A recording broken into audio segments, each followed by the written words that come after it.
Do you think there are a lot of common misconceptions about sex workers or sex work? I think one of the biggest misconceptions about stripping is that it is easy money. I had the privilege to choose this job, which I don't take for granted. So while I'm doing it, I just hope that I can do it in the most ethical way to my community.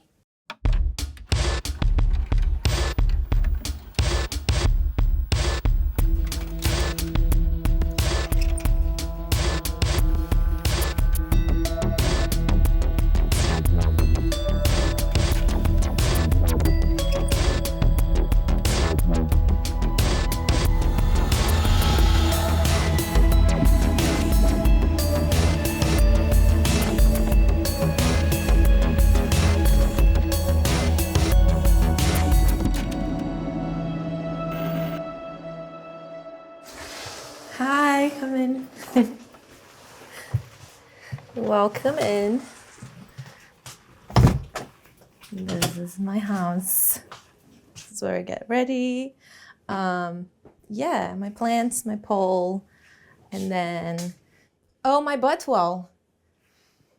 That's the most important piece of the house, actually. And whenever people come to my house, I'll take Polaroid of their butt if they're okay with that.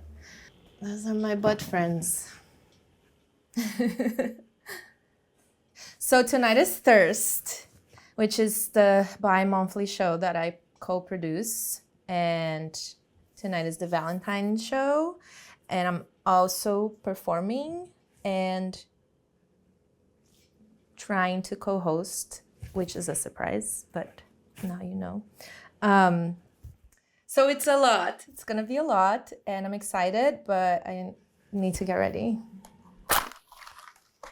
My journey into producing goes through performing and happened from coming out of a really difficult, abusive relationship. From that attempt to heal, got back into a movement journey, a spiritual journey, a yoga journey, a dance journey, trying all of those things, and ended up finding burlesque and becoming obsessed with the community and started going to shows a lot, started performing from there. From burlesque, it became drag, and from drag, it became producing. And from there, I found the club.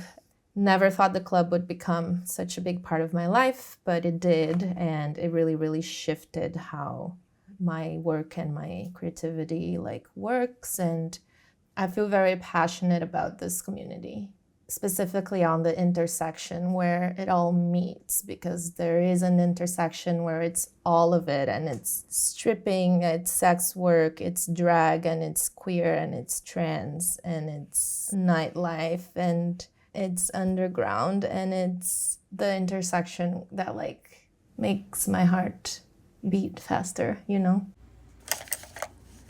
lashes are actually my favorite part. It changes everything. This and then this. Different people. I love the lashes. It is 5:17 p.m. and we're heading to the Sultan room now to set up the show. And hopefully there's a little time to run through the music. Let's see. You ready?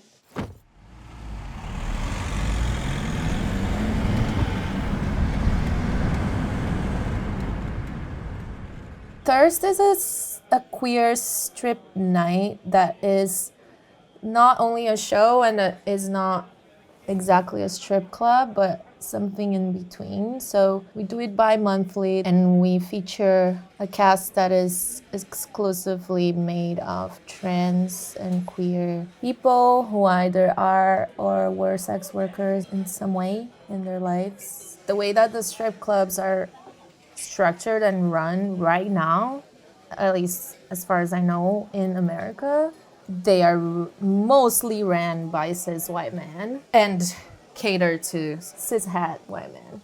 And I think it gets really hard for some dancers when they constantly have to like hide who they are because that is going to impact how they make their rent. That's a really hard way to exist, you know?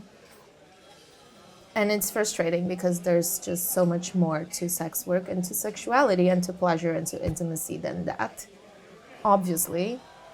And then when folks present slightly different than that, they either get fired or don't get opportunities. I think the seed of Thirst was to offer at least one place where those forms didn't need to exist and that people could work and express their sexuality however they wanted to or however is more authentic to them. But what I really feel like it is right now is about pleasure and intimacy in a big way, where when you remove those layers of what gender looks like, what erotic looks like, what pleasure looks like, and who is it for, what is left is pure pleasure void. You know? Has anyone here been to a thirst before? Love you all. Support sex workers. Happy thirst. A lot of us are missing a place where you can walk in and like, this space is for me. And if you are not queer, you are welcome here, but you will adapt to us and not the opposite.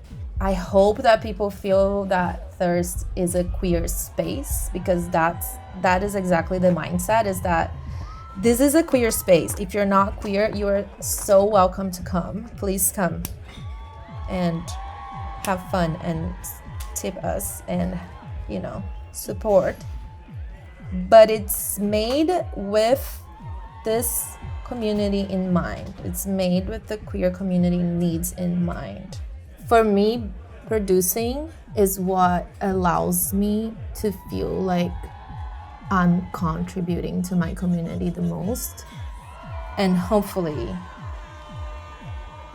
it's positive for the community, you know. Please make some noise for the incredible Juno Stardust! So it's 12:30 a.m. now. We're just wrapping up the night. Yeah, it was, I think, a really good night. The crowd was really, really present, and there was a lot of energy in the room, and all the performers were amazing. Like, everything went so well and so smoothly, and I'm so happy about how it went. My name is Juno.